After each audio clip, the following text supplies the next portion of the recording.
Hello trainers, we are back this week and we are taking a look at Beedrill.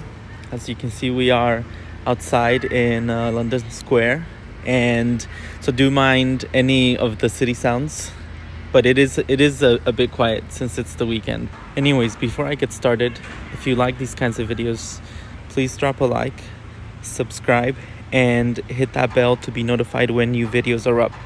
As I've said in the past, I am looking to do one of these videos for every Pokemon ever, so that's gonna probably take a while.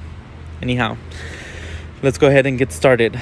So last week we had Kakuna, which was pretty simple and immobile, but here we are this week with Beedrill. Very, very scary Beedrill for me anyways, because I'm scared of wasps. And this is essentially a giant wasp with drills, stingers on its arms, and just very scary stingers. But let's go ahead and get the basics. So we are taking a look at a flying bee Pokemon, essentially. So you have the bee colors. You have the yellow. It is 3 sections. Its body, you have its head, its midsection, and its bottom, and you have the 2 horizontal lines that just adds to the, it's a bee. But you also have 2 legs and 2 arms. They're kind of its legs are kind of long, and its arms are very scary because I guess it's 4 legs if you count them as legs. Have 2 big stingers, very scary looking stingers on them. You don't want to approach this Pokemon just very willy-nilly, because you will get stung very badly, and they have a temper.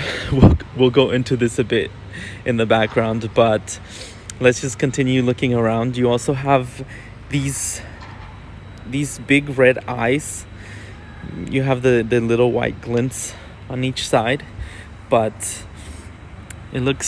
it's just very, like, I guess it could be nice, but they look a tiny little bit ominous.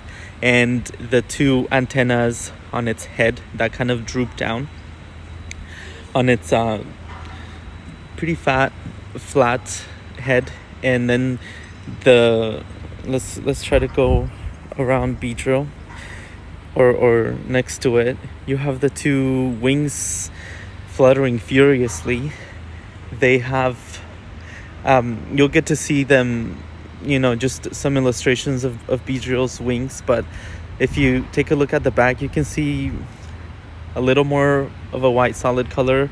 You can see the veins of the wings, and they are white, but since they're fluttering so much, you can't get them to just sit still. But I really like it. It almost looks like stained glass, the wings, and you can really see, if you're looking from this side, just how geometric they look, and they are. So I really like that. And one of the last things we'll mention here, and I'll go towards the front again, but you have that last stinger on its bottom. It is completely yellow.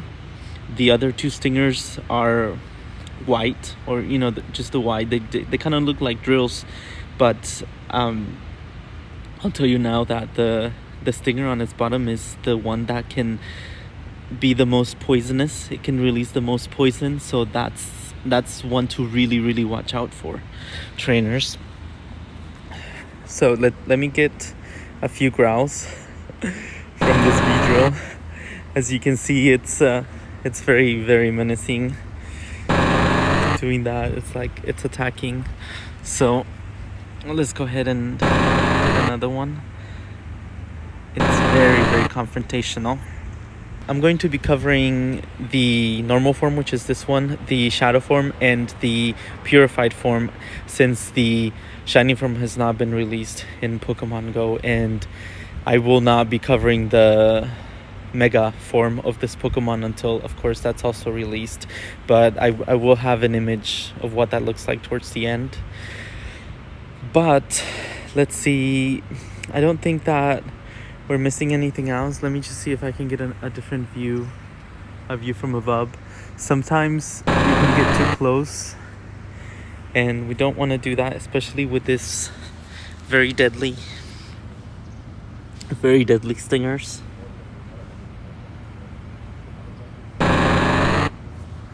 But it's nice to get a few different shots and a few different angles. So for now, let's go ahead and go into the shadow form of this Pokemon. Okay, trainers, we are back, and we are taking a look at the very scary, very ominous, just run the other way shadow Beedrill. So you have the purple ominous cloud surrounding the whole of its body, and you have the very, very dark red eyes now, very ominous. Even the white glints that they had are just this. You do not want to mess with this Pokemon. It's very scary. Well, it is very scary to me anyways, because of my aversion to wasp Pokemon. It's not just wasps in general, not wasp Pokemon, but I would not be approaching this Beedrill anytime soon. I guess it is a good thing if you rescue it from Team Go Rocket and purify it, but I don't know. I might be a tiny bit scared of this Pokemon. So just taking a quick look at it, you can see that most everything is the same. Again, we have the same eyes and the purple cloud surrounding this Pokemon. And let me just get a few looks from behind.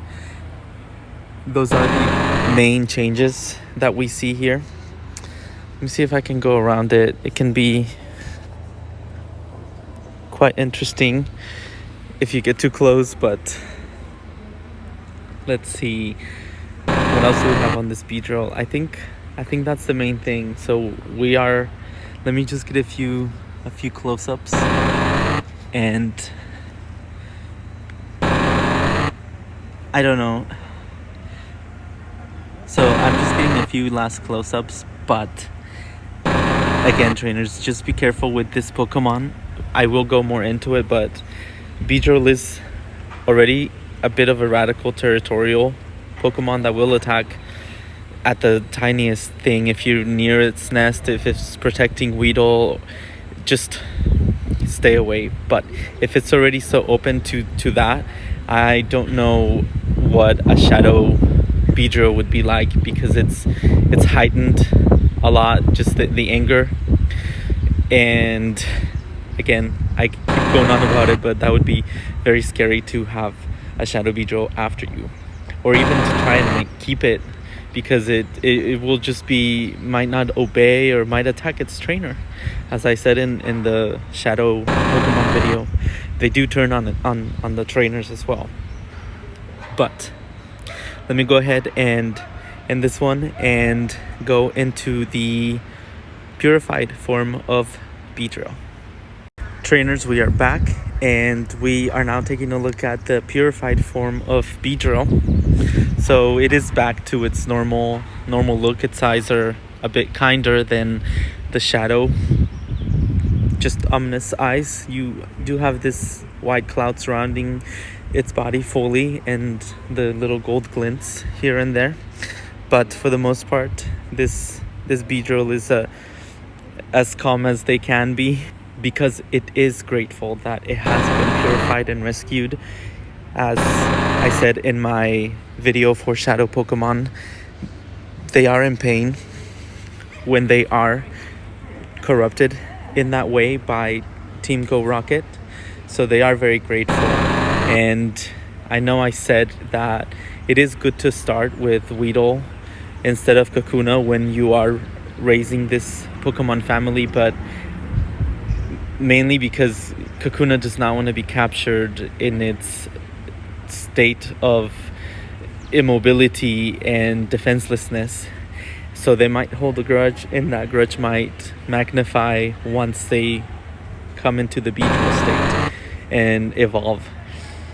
I think that if you capture and save these Pokemon in their shadow form, that gratefulness that they feel will transcend into the final Pokemon that you have. So I think Beedrill might not be as evil as it could potentially be. It will still be protective and very loyal if it is purified, because again, it is very grateful for that.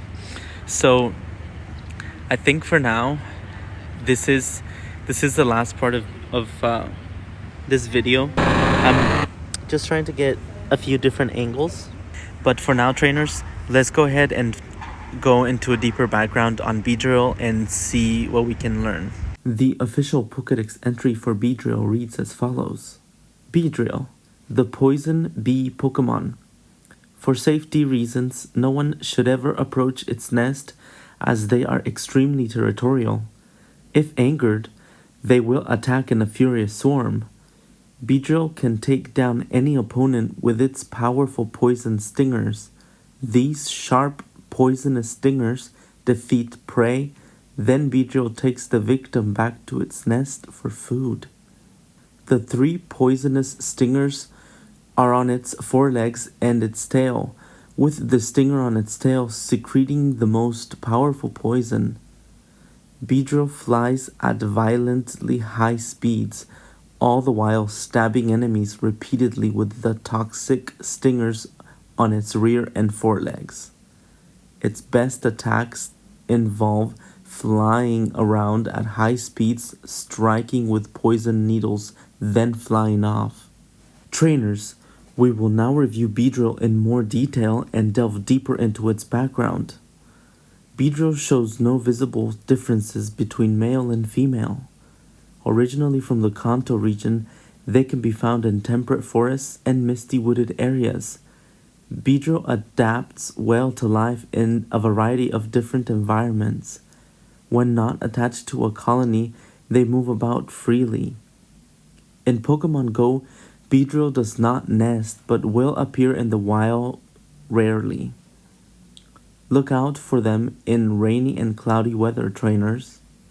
Beedrill seem to be exclusively carnivores, although they do enjoy berries. They hunt Pokemon like Paras, Rattata, and Pidgey with their venomous stingers.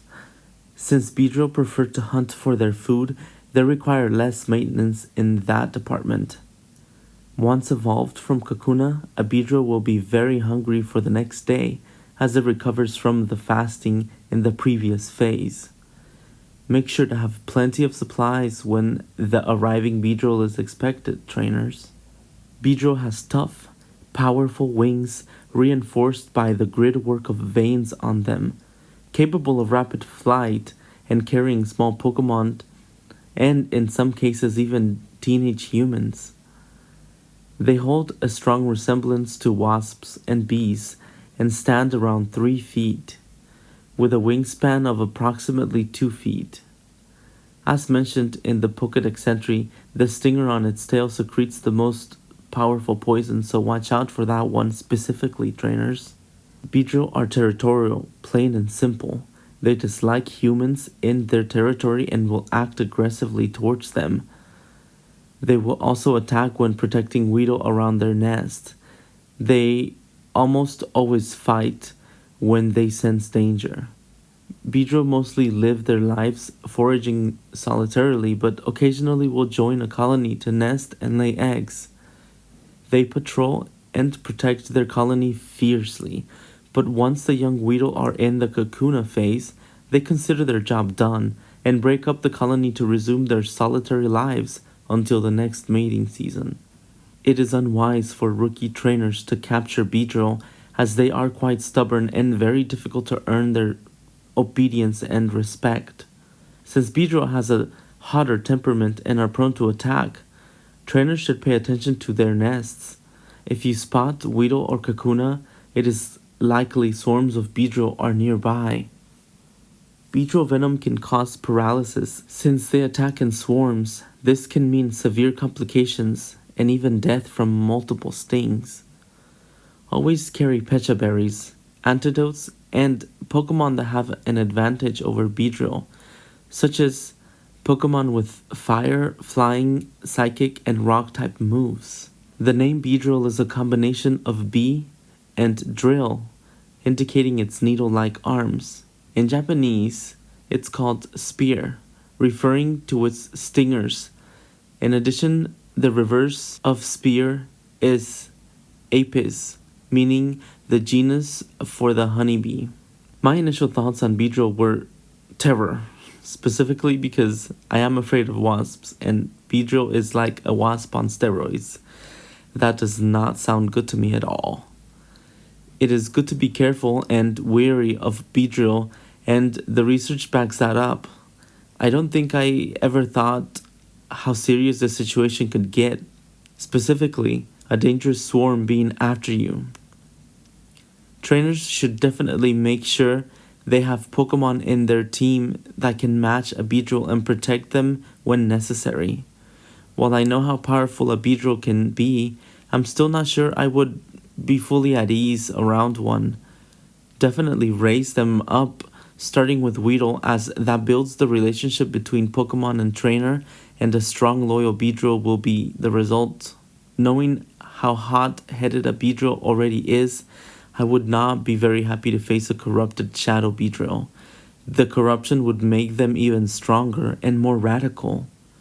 Although, once purified, their gratefulness would probably also win their obedience and loyalty. There is a final form not covered in this video, as Mega Beedrill has not yet been released in Pokémon Go, nor has Shiny Beedrill. We will have to return to them in the future. Overall, I have found it very interesting researching this Pokemon family, and while I am not completely won over, I have taken down some assumptions I had and have more respect for this Pokemon family. Their emotions are visceral and mainly focused on protecting their own. I respect that, and I am excited to return to this family in the future for more research. I hope, like me, you learned more about this Pokemon as I continue along with my journey. Okay, trainers, if I missed anything, or if you have any thoughts on Beedrill, please add them in the comment section below. Make sure to drop a like, subscribe, and click the bell to be notified when a new video is up. I plan to release one every week with the goal of completing every Pokemon in every generation currently released. Please follow me on Instagram, Tumblr, and Twitter. The handle is @LondonInstinct for updates, posts, and stories. I am having fun featuring art submissions from trainers around the world, so feel free to submit yours too. See you next week, trainers. Bye.